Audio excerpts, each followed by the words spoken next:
Hello दोस्त, good morning. Welcome back lux seated on YouTube channel. आज मैं आपको ईवीएस का पार्ट 2 प्रोवाइड कराऊंगा। इसमें जो भी नोट्स में मैं बताऊंगा, इससे बाहर क्वेश्चन नहीं आएंगे। तो आप 2-3-4 बार आप अगर इसे देख लेते हैं तो आपको ये याद भी हो जाएगा। और ये काफ़ी इम्पोर्टेंट नोट्स हैं, ठीक है। वो बहुत ही मेहनत से मैंने इसे बनाया है। आप इसे देखें, इसे पढ़ें तो आपको काफ़ी ज़्यादा समझ में आएगा। तो वीडियो को स्टार्ट करते हैं। मेरा पहला है, बिल्ली के दांत नुकीले होते हैं जो मांस को पकड़ने में काम आते हैं। दूसरा, सांप के दांत होते हैं, नुकीले हैं, पर वह अपने शिकार को कभी चबाता नहीं है बल्कि निगल जाता। गिलहरी के दांत हमेशा बढ़ते रहते हैं, इसलिए वह अपने दांतों से काटना और कुतरने से काम करती रहती है, जिससे उनके दांत खींचते रहते हैं। मतलब अगर गिलहरी अपने दांतों से अगर वो हमेशा नहीं खाती रहेगी तो उसके दांत इतने बड़े हो जाएंगे कि काफ़ी ज़्यादा मुश्किलों का सामना करना पड़ेगा। तो अपने दांत को बैलेंस बनाए रखने के लिए जो है वह हमेशा कुछ से कुछ खाती रहती है। अगला है हमारा, नर्मदा आंध्र प्रदेश राज्य में है। नर्मदा किस राज्य में है, ये आपसे पूछा जा सकता है, तो आप बताएंगे आंध्र प्रदेश में। बाजार गांव महाराष्ट्र राज्य में। बाजार गांव कहाँ है? महाराष्ट्र राज्य में है। कप परेड मुंबई शहर में एक जगह का नाम है। कप परेड मुंबई शहर में एक जगह का नाम है। ऑस्ट्रेलिया में एक पेड़ पाया जाता है जिसका नाम रेगिस्तानी ओक है और यह बहुत लंबा होता है और इसके तने इतने अंदर होते हैं, लगभग जितने आप ऊपर देखेंगे लगभग 30 फीट ऊपर आप देखेंगे और उतना ही 30 फीट नीचे उसके जड़ पाए जाते हैं। और वहाँ के लोग जो है पानी उसके द्वारा निकालने का काम करते हैं। तो आपसे पूछा जा सकता है कि ऑस्ट्रेलिया में जो एक पेड़ है जिससे पानी निकाला जाता है उसको कौन सा पेड़ कहा जाता है, तो आप रेगिस्तानी ओक कह सकते हैं। अगला पढ़ते हैं, बिहार। अगला है मेरा, कल मैंने आपको बताया था बिहार में एक मधुबनी ज़िला है जो पेंटिंग के लिए काफ़ी ज़्यादा महत्वपूर्ण है। और ये सवाल आप याद रखेंगे और आपको से यही पता है कि जो पेंटिंग बनाया जाता है मधुबनी में उसके कलर कैसे तैयार किए जाते हैं, तो मैंने आपको बताए थे। अरवा चावल अरारोट से में कलर डालकर उसको तैयार किया जाता है। अगला है मेरा, बिहू। यह त्यौहार असम राज्य में चावल की फसल काटने पर मनाया जाता है। आपसे डायरेक्ट ये पूछा जा सकता है कि बिहू जो है किस राज्य का त्यौहार है, या फिर बिहू त्यौहार में मुख्य रूप से किस फसल के लिए फेस्टिवल बनाया जाता है, तो आप चावल की फसल के लिए बोल सकते हैं, ठीक है। इस त्यौहार पर असम में बिहू नृत्य भी होता है। और चावल की अच्छे फसल के लिए जो है बिहू फेस्टिवल बनाई जाती है, ये एक नृत्य है जो असम में होती है। बोरा और चेवा चावल के दो प्रकार होते हैं जो असम राज्य में खाया जाता है। मुक्तापुर गांव आंध्र प्रदेश राज्य के पोचमपल्ली जिले में स्थित है। पोचमपल्ली जिले में ज़्यादातर परिवार बुनकर खाते हैं और इसकी कलाकारी और इन बुनाई को पोचमपल्ली नाम से भी जाना जाता है। मलयालम में चाचा को चिटप्पन कहा जाता है और चाची को कुंजमा कहा जाता है। अब ये क्वेश्चन सीटेट में कई बार पूछा गया है कि चाची को मलयालम में क्या बोला जाता है, तो कुंजमा, और चाचा को चिटप्पन कहा जाता है। अबू धाबी देश में 1 रुपये को दिरहम बोलते हैं। अबू धाबी की राजधानी कहाँ है? अमीरात, यूनाइटेड अमीरात है, ठीक है। और यहाँ का जो करेंसी है, मुद्रा, दिरहम है। तो आपसे डायरेक्ट सवाल पूछा जाएगा कि अबू धाबी में मुद्रा को क्या कहा जाता है, तो आप बताएंगे दिरहम। आगे बढ़ते हैं। कल मैंने आपको चींटियों के बारे में बताया था कि चींटियाँ अगर लाइन में चलती हैं और बीच में आपस में छूट जाती है तो फिर वो अपने लाइन में चली जाती हैं, तो इसका रीज़न क्या होता है, ठीक है, मैंने ये कल बताया था। चींटियाँ जो है वह सूंघ कर एक दूसरे के पीछे चलती है। मच्छर पैरों के तलवे की गंध और हमारे शरीर की गर्मी ढूंढ लेते हैं। आप देखते हैं कि जब आप बिस्तर बैठे रहते हैं या कहीं भी बैठे रहते हैं तो मच्छर आके काट लेता है, तो इसका क्या रीज़न हो सकता है? मच्छर, आप कितने में भी साफ सफाई में रहेंगे तो मच्छर वहाँ तक पहुँच जाती है। तो इसका मुख्य रीज़न है कि मच्छर जो है लोगों के तलवे की सुगंध से पहुंच जाते हैं और गर्मी से जो है मतलब मानव शरीर में जो गंध होता है उस गंध से जो है वह खींचे चले आते हैं। सांप के बाहरी कान नहीं होते हैं। आप देखे होंगे कि सांप में कान नहीं होते हैं, ना ही पैर होते हैं। वह रेंगता है, वह और उसे बीन बजा कर देखते हैं कि वो जो है जब मदारी सांप के सामने बीन बजाता है तो वो घूमने लगता है, नाचने लगता है। ठीक है, तो इसका ऐसा मतलब नहीं है कि सांप के पास कान है तो सुनाई पड़ता है। जब आप बीन बजाते हैं तो एक कंपन होती है, एक वाइब्रेशन स्टार्ट हो जाता है, एक वाइब्रेशन होता है वहाँ पे, जिसके कारण से जो है उसे महसूस होता है। ठीक है, आगे बढ़ते हैं। तो आपको इसमें याद रखना है कि अगर पूछा जाएगा कि सांप को क्या बीन की आवाज़ सुनाई पड़ती है, अगर स्टेटमेंट में आता है तो नहीं। तो सांप को कैसे पता चलता है, तो सांप को ज़मीन पर हुए कंपन महसूस होती है। आगे बढ़ते हैं। टाइगर अंधेरे में हम इंसानों से 6 गुना बेहतर देख सकता है। बाघ जो है इंसानों से 6 गुना बेहतर देख सकता है। टाइगर की मूंछें हवा में हुए कंपन को भी भांप लेती है। मतलब टाइगर का जो मूंछ होता है वह यह भांप लेती है कि हमारे आसपास अगर कोई है या कुछ हो रहा है, तो उससे इस चीज़ से पता चल जाता है कि कुछ होने वाला है या कोई मेरा शिकार करने वाला है। ठीक है, देखिए टाइगर के जो मूंछ है वो कितने काम की चीज़ है, और हम लोगों से 6 गुना ज़्यादा टाइगर अंधेरे में देख सकता है। हम लोगों को तो अंधेरे में कुछ दिखाई नहीं देता है, लेकिन जानवर को देखिए 6 गुना बेहतर देख सकता है। आगे बढ़ते हैं। टाइगर का गड़गड़ाना 3 किलोमीटर तक की सुनाई देती है। मतलब टाइगर बाघ जो होता है वो जब वो दहाड़ता है, ठीक है, तो उसकी जो आवाज़ें होती है वो 3 किलोमीटर दूर तक सुनाई देती है। आगे बढ़ते हैं। लगभग सभी जानवर हर चीज़ को सफ़ेद और काले रंग में ही देख पाते हैं। समझ रहे हैं ना बात को। जानवर जितने भी होते हैं वो लगभग सफ़ेद और काली रंग में ही देख पाते हैं। स्लॉथ यह जानवर जो है एक भालू के जैसा दिखने में लगता है, लेकिन यह भालू नहीं होता है। स्लॉथ एक अलग प्रजाति है और यह दिन में करीब 17 घंटा पेड़ से उल्टा लटके रहता है, और ये जो है सप्ताह में एक दिन नीचे उतरता है पेड़ पे और टॉयलेट करता है, फिर वो उसी तरह वह पेड़ पे चढ़ जाता है, और एक पेड़ पर वो लगभग बहुत दिनों महीनों तक रहता है, और महीनों तक नहीं बोल सकते, सालों भर रहता है। और जब उस पेड़ के सारे पत्ते ख़त्म हो जाते हैं तो फिर वो उतर कर दूसरे पेड़ पे चढ़ जाते हैं। तो इस तरह से जो है और 17 घंटे प्रत्येक दिन वह पेड़ पे लटके हुए अपनी ज़िंदगी को व्यतीत करता है। स्लॉथ जिस पेड़ पर रहते हैं उस पेड़ के पत्ते खाकर जीवन यापन करते हैं, जैसा कि मैंने आपको पहले बताया। जब वे अपने पेड़ के सारे पत्ते खा लेते हैं तो वापस दूसरे पेड़ पर चढ़ जाते हैं। अब स्लॉथ अपनी पूरी ज़िंदगी में जो कि लगभग 40 वर्ष की होती है, मतलब स्लॉथ का जो लाइफ होता है वह 40 वर्षों का होता है, और वह अपनी पूरी लाइफ में 8 पैरों पर ही वो रह पाता है, और उसके बाद वो अपना दम तोड़ देता है। उत्तराखंड राज्य का जिम कॉर्बेट नेशनल पार्क और राजस्थान राज्य के भरतपुर जिले में घना पक्षी विहार, इस जगह पर शिकार करना वर्जित है। मतलब उत्तराखंड के नेशनल पार्क में और राजस्थान के भरतपुर में पक्षियों का या फिर अन्य जीवों का जो है वहाँ पे शिकार करना वर्जित माना गया है।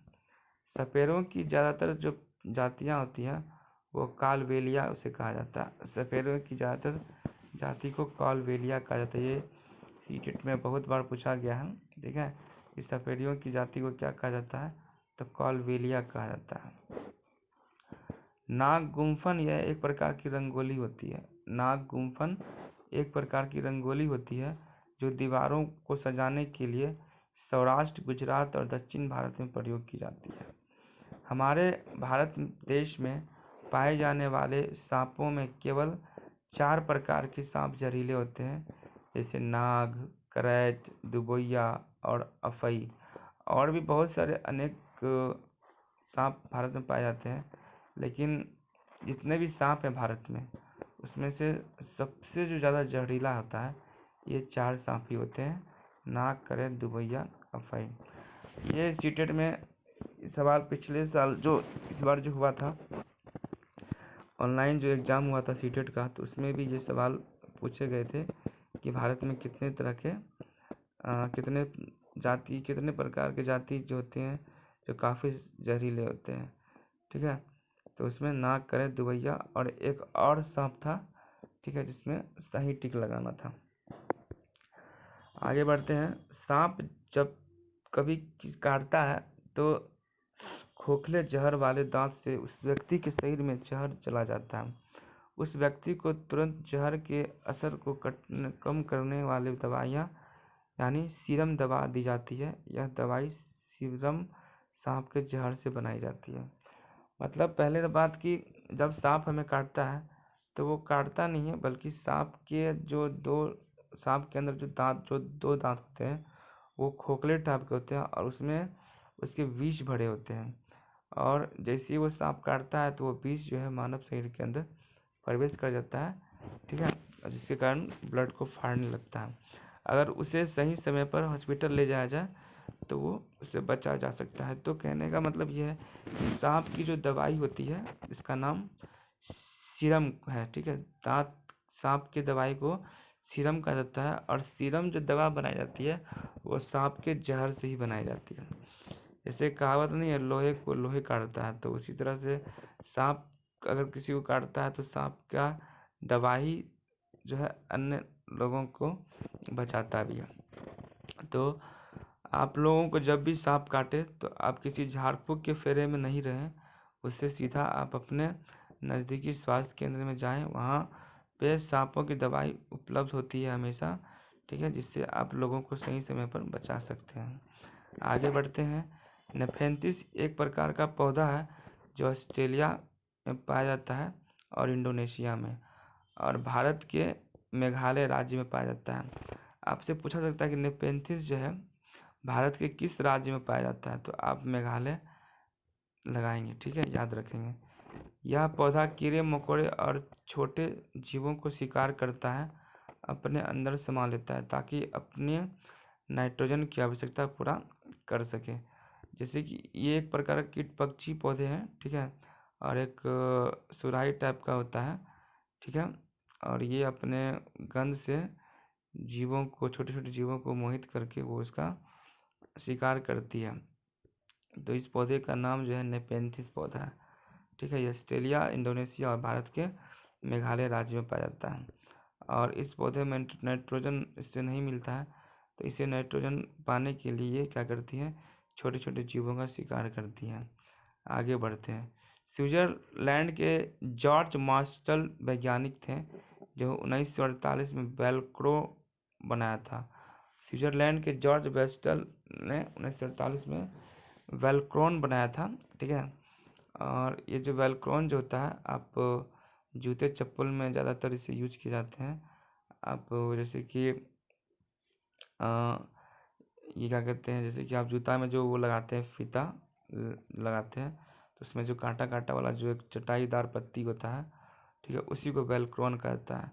तो इसकी खोज जो किया गया था, एक बार जॉर्ज मैस्टल एक बार जब घूमते हुए आ रहे थे तो उन्हें कुछ पेड़ के कुछ नुकीले टाइप के फंस गए थे। तो उन्होंने इस पर जब सर्च किया तो इसमें देखे कि एक लॉक टाइप का इसमें कई सारे बने हुए हैं, तो इसी को जो है रिसर्च कर इसे बनाया गया। आगे है मेरा कि मास्टल का प्रयोग जूते और सैंडल के ऊपर चिपकाने के लिए किया जाता है, जैसे मैंने बताया। मिर्ची को पुर्तगाली देश के व्यापारी लोग दक्षिण अमेरिका से भारत लाए थे। मिर्ची को पुर्तगाली देश व्यापारी लोग दक्षिण अमेरिका से भारत लाए थे। मतलब मिर्ची जो है अपने देश का ये नहीं है, ये दूसरे देश से अपने देश लाया गया था। भिंडी जो है अफ्रीका से और यूरोप से गोभी और मटर और चीन से सोयाबीन लाई गई थी। याद रखिए, भिंडी अफ्रीका से और यूरोप से गोभी और मटर और चीन से सोयाबीन लाई गई थी। अल-बिरूनी उज्बेकिस्तान देश से भारत आया था। अल-बिरूनी कहाँ का था, तो उज्बेकिस्तान का था और वो भारत आया था। घड़सीसर क्या है? घड़सीसर यह तालाब जैसलमेर के राजा घड़सी जी ने बहुत ही शान से बनवाया था। घड़सीसर यह तालाब जैसलमेर के राजा घड़सी जी ने बहुत ही शान से बनाया था। मृतक सागर दुनिया का सबसे नमकीन सागर है और यह लगभग 1 लीटर पानी में 300 ग्राम नमक पाया जाता है। मृत सागर दुनिया का सबसे नमकीन सागर है और यह लगभग 1 लीटर पानी में 300 ग्राम नमक पाया जाता है और इस पानी पर लोग डूबते नहीं हैं, ठीक है। इसमें इतना नमक होता है कि लोग यहाँ पे मतलब पानी की तुलना में लोग यहाँ पे हल्के रहते हैं और पानी पर लोग तैरते हैं, ठीक है। यहाँ पे आप जो है याद रखें कि 1 लीटर पानी में 300 नमक पाया जाता है और यह जो है मृत सागर के नाम से भी जाना जाता है। सिनकोना की पेड़ की छाल से मलेरिया की दवाई बनाई जाती है। पहले तो लोग छाल को उबालकर इस्तेमाल करते थे। एनीमिया खून की कमी वाला यह रोग हीमोग्लोबिन या आयरन की कमी से होता है। इस रोग के उपचार हेतु गुड़, आंवला और हरी पत्ती सब्जियां जरूर खाना चाहिए। अगर आपको एनीमिया का कमी है तो आप इस रोग को हीमोग्लोबिन की कमी से कहा जाता है, तो इसमें आपको गुड़, आंवला, हरी पत्तेदार सब्जियां खाना चाहिए। तो आपसे जो पूछा जाए कि एनीमिया जो है किसकी कमी से होता है, तो अब हीमोग्लोबिन की कमी से होता है और इसके उपचार के लिए गुड़, आंवला और हरे पत्तेदार सब्जियां की जरूरत होती है। आगे है मेरा रोनाल्डो रॉस वैज्ञानिक ने बताया कि मलेरिया मच्छर से फैलता है। रोनाल्डो रॉस एक वैज्ञानिक है जिन्होंने मलेरिया पर रिसर्च करके उन्होंने बताया कि मलेरिया जो होता है वह मच्छर से फैलता है, ठीक है। एनोफ्लिस मच्छर से फैलता है और एक नर मच्छर होती हैं जो वो नहीं काटती हैं, वह फूल का रस पीती हैं, ठीक है। तो इसमें आपको पूछा गया कि मलेरिया जो काटती है वो कौन से मच्छर होते हैं, तो एनोफ्लिस मच्छर बोल सकते हैं, ठीक है। आगे बढ़ते हैं। यह एक भारतीय मूल के वैज्ञानिक थे, याद रखना है। ये कहाँ के वैज्ञानिक थे, तो भारतीय मूल की एक वैज्ञानिक थे। मिजोरम राज्य यह भारत का उत्तरी पूर्वी राज्य है जहाँ मिजो भाषा बोली जाती है। मिजोरम राज्य यह भारत का उत्तर पूर्वी राज्य है जहाँ मिजो भाषा बोलते हैं। मिजो भाषा जो है किस राज्य की भाषा है, तो मिजोरम राज्य की भाषा है। अब हम आगे पढ़ते हैं बछेंद्री पाल के बारे में। बछेंद्री पाल भारतीय महिला थी जो कि माउंट एवरेस्ट पर चढ़ी थी। संसार की 5वीं महिला बन गई थी माउंट एवरेस्ट पर फतह करने वाली। माउंट एवरेस्ट की ऊंचाई जो है 8,848 मीटर है। माउंट एवरेस्ट पर्वत विश्व की सबसे ऊंची चोटी है जो कि हिमालय नेपाल में स्थित है और नेपाल में माउंट एवरेस्ट को सागर माथा के नाम से भी जाना जाता है, ठीक है। बछेंद्री पाल ने 23 मई 1984 को माउंट एवरेस्ट पर चढ़कर यह कीर्तिमान हासिल किया। देखिए पिछले साल जो क्वेश्चन आया था सीटेट में बछेंद्री पाल से रिलेट की माउंट एवरेस्ट पर बछेंद्री पाल कब चढ़ी थी, तो 23 मई 1984 ऑप्शन में दिया हुआ था और एक ऑप्शन जो था उसमें 23 मई 1948 था। तो बहुत लोगों ने यहाँ पे 84 का कन्फ्यूजन लोगों का था, इसमें कई लोग जो है गलत मार के आए थे। तो आप लोग इस सब डेट जो है आप फैक्चुअली याद रखेंगे, ठीक है। ये काफ़ी कंफ्यूज आपको कर सकता है। तो बछेंद्री पाल 23 मई 1984 को माउंट एवरेस्ट पर चढ़कर यह कीर्तिमान हासिल किया था। अब आगे बढ़ते हैं। एक गोलकुंडा किला है जिसको 1518 से लेकर 1887 तक यह कुतुब शाही सुल्तानों ने एक के बाद एक यहाँ पे राज किया, ठीक है। मतलब सुल्तान कई सारे सुल्तान आए कुतुब शाही में जो गोलकुंडा में 1518 से 1887 तक यहाँ पे अपना राज करते आए। तो आपको ये चीज़ याद रखना है। How we found the earth is round, यह पुस्तक लॉग मैन लिखी है। How we found the earth is round की पुस्तक के लेखक कौन है, तो आपको याद रखना है लोग मैन, ठीक है। इस पुस्तक में यह बताया गया है कि सदियों से अलग अलग संस्कृतियों में इंसानों ने पृथ्वी के बारे में क्या क्या सोचा है। नील आर्मस्ट्रॉन्ग चांद पर उतरने वाले पहले व्यक्ति थे और वह चांद पर 1969 में गए थे। विश्व में सबसे पहले चांद पे पैर रखने वाला वैज्ञानिक कौन थे? तो आपको याद रखना है नील आर्मस्ट्रॉन्ग। और ये कब गए थे? तो 1969 में गए थे। लेह लद्दाख में घर की निचली जो मंजिल होती है उसमें खिड़कियां नहीं होती है, इसलिए छत बनाने के लिए पेड़ों के मोटे और तने का इस्तेमाल किया जाता है। थोड़ा और पढ़ते हैं आगे। एक पश्मीना शॉल में 6 स्वेटर के बराबर गर्मी होती है। सबसे महंगा होता है ये स्वेटर पश्मीना, और इसे बनाने में लगभग 240 घंटे का वक्त लगता है, लगभग 250 घंटे का वक्त लगता है। और यह पश्मीना शॉल जो है 6 स्वेटर के बराबर गर्मी होती है। एक पहाड़ी बकरी की खास नस्ल से ये बनाई जाती है, जो जिसका नस्ल का नाम मैरिनो होता है। मैरिनो के नाम से इसे बुलाया जाता है, जो लगभग 5000 मीटर की ऊंचाई पर रहती है। एक पश्मीना शॉल बनाने में लगभग 250 घंटे का समय लगता है। ज़मीन उपजाऊ बनती है और जड़ों से, पत्तों को शाखाओं के सड़ने से, केचुआओं से। ठीक है, ज़मीन उपजाऊ कैसी होती है? तो ज़मीन को उपजाऊ करने के लिए जो है, इसमें जो हेल्प करती है ज़मीन को उपजाऊ बनाने के लिए, वो केचुआ करती है। केचुआ के ज़मीन में रहने से मिट्टी जो होती है वो काफ़ी ज़्यादा उपजाऊ होती है, और जितने भी पेड़ पौधे होते हैं वो सड़गल के जो वहीं पर आ जाती है, उससे भी काफ़ी ज़्यादा ज़मीन वहाँ खेतों के जो होते हैं वो उपजाऊ होते हैं। तो केचुआ जो होता है वो एक तरह किसान का दोस्त बोल सकते हैं, और दूसरा दोस्त जो होता है वो सांप होता है। पहला दोस्त किसान का केचुआ होता है, और दूसरा दोस्त चूहा होता है। क्यों होता है? क्योंकि चूहे जो होते हैं, सॉरी, दूसरा जो दोस्त होता है किसान का वो सांप को कहा जाता है। क्योंकि सांप जो होता है खेत में जितने भी चूहे वगैरह होते हैं उसको खाकर उसे ख़त्म करता है। चूँकि खेत में चूहा जो है खेत को बिल्कुल मतलब छेद कर जो है खेत को नुकसान पहुंचाती है। ठीक है, इसलिए किसानों का जो दूसरा जो दोस्त है वो सांप को माना गया है, पहला दोस्त केचुआ को माना गया है। क्योंकि केचुआ जो है ज़मीन को उपजाऊ करने में काफ़ी ज़्यादा हेल्प करती है। आप पढ़ते हैं झूम खेती के बारे में।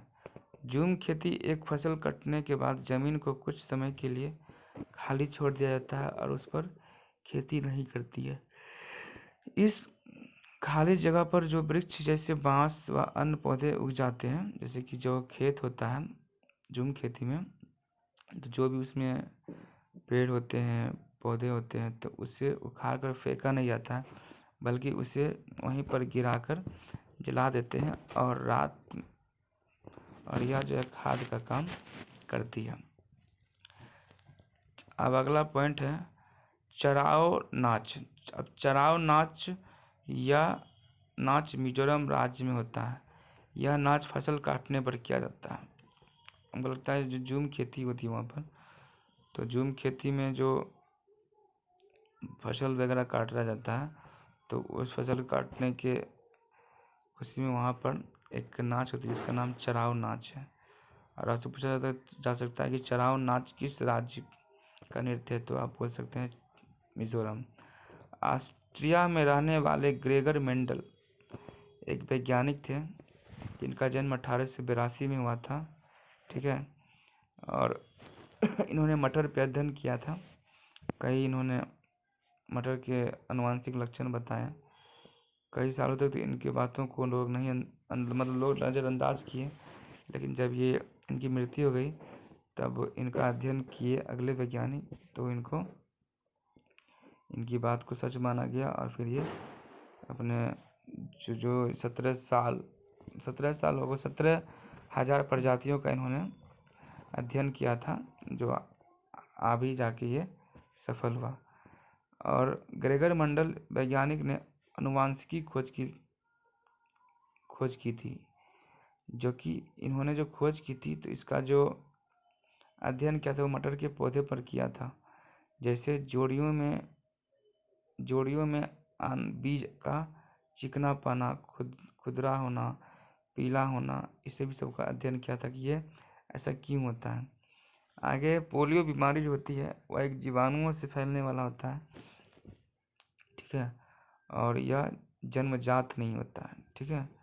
आई होप कि ये वीडियो आपको अच्छा लगा होगा, ठीक है। इस वीडियो को आप 2 से 4-5 बार अगर आप पढ़ लेते हैं, ठीक है, अगर इसको आप सुन भी लेंगे, हेडफोन अब कहीं जा रहे हैं, आपको टाइम नहीं है पढ़ने का, अगर आप हेडफोन लगा के सुन लेंगे तो आपको काफ़ी ज़्यादा ये हेल्पफुल रहेगा, ठीक है। और इससे सीटेट से 15 नंबर के जो कैंडिडेट पूछ जाते हैं EVS से, ये आपके पक्के हो जाएंगे।